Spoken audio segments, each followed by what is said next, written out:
भाई लोगों, अगर आपके एमआई के फ़ोन में वीडियो रिकॉर्डिंग में साउंड नहीं जा रहा और आपको लग रहा है कि ये ख़राब हो गया है, तो आप ये गलत सोच रहे हैं, क्योंकि उसका सेटिंग्स हमेशा बंद ही रहता है। चलिए अब हम आपको इस वीडियो में बताएंगे कि उसको आप ऑन कैसे करें।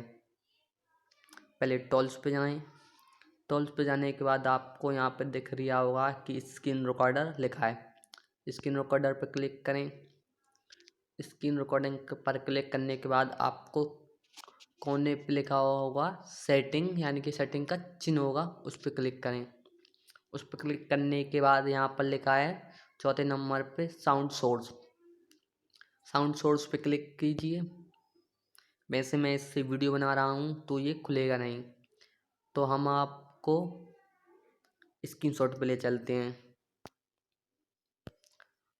अगर आप साउंड सोर्स को खोलेंगे तो ऐसा इंटरफेस आएगा। यहाँ पे तीसरे नंबर पे लिखा है सिस्टम साउंड।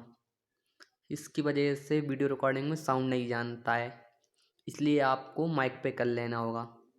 माइक पे कर लेने के बाद आप बैक हो सकते हैं और आप वीडियो रिकॉर्डिंग में चेक कर सकते हैं कि साउंड जा रहा है या नहीं। वैसे मेरे एमआई फ़ोन में मैंने ऐसे किया था तो साउंड जाने लगा था। वैसे यहाँ तक आज की वीडियो में भी साउंड जाएगा। अगर आपने हमारे चैनल को सब्सक्राइब नहीं किया तो सब्सक्राइब कर लें एंड वीडियो को लाइक और कमेंट ज़रूर करें।